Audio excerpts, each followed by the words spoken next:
بسم اللہ الرحمن الرحیم. السلام علیکم. Welcome to my YouTube channel. امید آپ سب لوگ بالکل ٹھیک ہوں گے. آج کی ویڈیو میں ہم لوگ کریں گے CS312 GDB سولوشن سپرنگ 2025. اس کے ہمارے پاس GDB کا جو سنیریو ہے وہ ہمارے پاس ہے کہ ABC university currently use SQL server as its database management system for managing data related to student courses and staff. ایک یونیورسٹی ہے جو SQL سرور کو یوز کر رہی ہے ڈیٹا بیس مینجمنٹ کے لیے، تاکہ جو ڈیٹا ہے اسٹوڈنٹس کے کورس کے یا اسٹاف کے ریلیٹڈ وہ مینیج ہو سکے. The university need to keep track of the student enrollment where each student can enroll in multiple courses and each courses can have multiple student.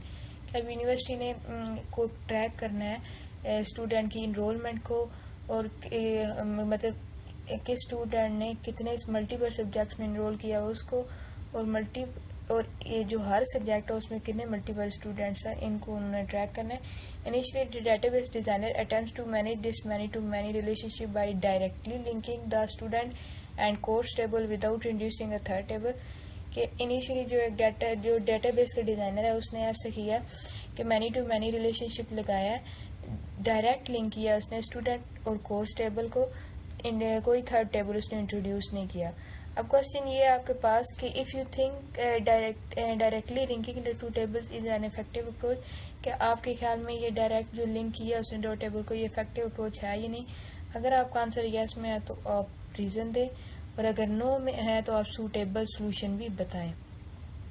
تو یہاں پہ میں نے سولوشن لکھا ہے no directly linking the student and course table is ineffective for a many to many relationship. This leads to کہ جو direct link کیا اسٹوڈنٹ اور کورس ٹیبل کو، وہ یہ ایک ان افیکٹو میتھڈ ہے many to many relationship میں. اب اس کو یوز کرنے سے کون سی ڈیفیکلٹیز آئیں گی؟ وہ ہے ڈیٹا ریڈنڈنسی، کہ جو اسٹوڈنٹ اور کورس انفارمیشن ہوگی نا وہ ریپیٹ ہو جائے گی ریکارڈز میں.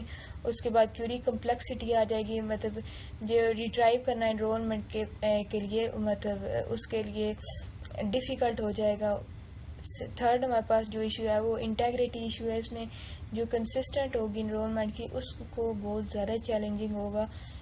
ڈیٹا کو جو ڈیٹا انرولمنٹ ہوگا نا اس کو مینٹین کرنا بہت زیادہ ڈیفیکلٹ ہوگا. اس کے بعد اب انہوں نے پوچھا تھا کہ آپ نے آنسر نو میں ہے تو آپ نے ساتھ اس کا سولوشن بھی بتانا ہے.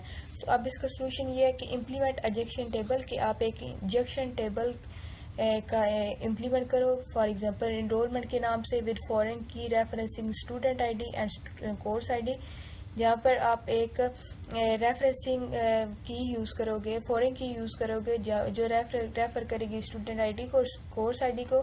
دس table will store each unique student course enrollment record eliminating redundancy and simplifying data management and querying. اس سے یہ ہوگا کہ جو اسٹوڈنٹ کورس انرولمنٹ ریکارڈز ہوں گے نا وہ ریڈنڈنسی کو ایلیمینیٹ کر دیں گے، ڈیٹا سمپلیفائی ہو جائے گا اور مینیج ایزیلی ہو جائے گا. اب یہ ساری جو چیزیں ہیں، یہ جنکشن ٹیبل جو ہے نا اس کے بینیفٹس ہیں، تو آپ نے ان کو اپنی ورڈنگز میں کر کے لکھ لینا ہے. یہ ایک تو ریڈنڈنسی کو ریموو کرے گا، ایڈہیئرس ٹو نارمل فارم، اس کو نارمل فارم میں لے کے آئے گا، مطلب وہ سیٹسفائی کرتی ہے فرسٹ نارمل فارم کے ساتھ تو اس میں لے کے جائے گا. پھر اس کے بعد یہ کیوریز کو سمپلیفائی کرے گا، اس کے بعد یہ ڈیٹا کی انٹیگریٹی کو مینٹین کرے گا، اس کے بعد یہ فلیکسیبلٹی لے کے آئے گا جنکشن ٹیبل. تو یہ سارے آگے ان کے نا میں نے یہ فنکشنز بھی لکھے ہیں، تو آپ نے نا ان کو اپنے GDB میں اپنی ورڈنگ میں پٹ کر لینا ہے. اب in conclusion directly linking the student and course table for a many-to-many relationship is a flat approach that lead to data redundancy. یہ ڈیٹا بیس کی نارملائزیشن جو پرنسپلز ہوتے ہیں ان کو بھی وائلیٹ کرتا ہے، یہ کمپلیکیٹ کرتا ہے کیورنگ کو اور ڈیٹا انٹیگریٹی کو. یہ جو انٹروڈکشن ہوگا جنکشن ٹیبل کا، یہ کریکٹ اور افیکٹو وے ہوگا ریلیشن شپ جو ریلیشن ڈیٹا بیس میں ہوتے ہیں. تو یہ تھی آپ کی GDB کی سولوشن. امید آپ کو ویڈیو اچھی لگی ہوگی. ویڈیو اچھی لگی تو لائک کریں، چینل کو سبسکرائب کریں، دعا میں یاد رکھیے گا. اللہ حافظ.